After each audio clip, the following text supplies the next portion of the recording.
ano yung mga naging experiences mo habang puyat ka? 'Di ba minsan may nangyayari sa katawan natin, 'di ba? Medyo minsan kung ano na nangyayari sa brains natin pag sobrang lutang na talaga, 'di ba? Or sobrang puyat.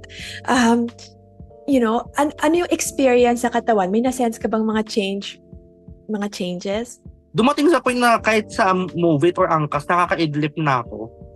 Uy, hindi ba Gano'n. delikado yun? Delikado nga po, sabi ko, sabi ko, hindi pwede to, baka mamaya pag pumikit ako, baka wala nang gisingan. Baka huling tulog ko na po yun, wala nang gisingan after. So, pinipress ako talagang dumilat. Dumating sa point na gano'n. Tapos, minsan, parang known nga ako to be an extrovert. Tapos, alam kong lutang na ako kapag I'm getting lost in the mid-conversation.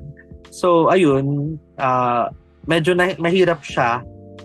Kasi, minsan kasi ako talaga yung nag-initiate ng conversation. Tapos alam kong I'm not doing well kapag dumating sa point na umuo na lang ako kahit di ko na alam yung nangyayari. Napapansin ba ng mga friends mo? Opo, sobrang obvious po pag parang ano kasi sobrang I'm that kind of person no, na sobrang daling basahan. You could tell kapag wala ako sa wisyo. Yeah, parang naalala ko tuloy, no? Parang may shinare ang ating kapuso na si Sugar na pumasok daw siya nung Sabado kahit Sunday pa yung pasok niya. Ganon siya kapuyat. Sa maling araw siya pumasok and she caused a stare only to find out that she was the one that was wrong. Nangyari na ba sa'yo? Parang di mo na malaman. Monday ba to? Tuesday? Wednesday? Dumating sa point na wala na akong state of time pero di naman po ako dumating sa ganyang level. Parang wala na akong sense of Yung time oras na lang. Yung oras lang opo, yung parang, medyo naninibago ka.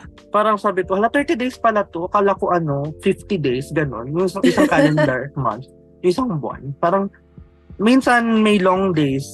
Parang, in a way kasi, siguro, interpretation ko lang to of how my day went by during working in the graveyard shift na. Parang mas mahaba yung araw kasi sa gabi. Mas matagal siya. Parang in a way, naging masipag ka tuloy, no? Kasi inuuna mo tuloy. Di ba? Ginagawa mo kagad yung homework mo, Opo, tinatapos mo kagad yung tasks, walang petiks-petiks. opo, yun na lang po yung naging silver lining. Kasi talagang dumating sa point na rest became a luxury.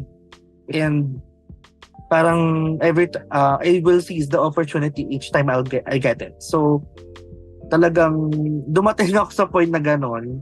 And thankfully, wala na ako sa ganong sitwasyon. But yeah, it's pretty much how my life was during working in the graveyard shift.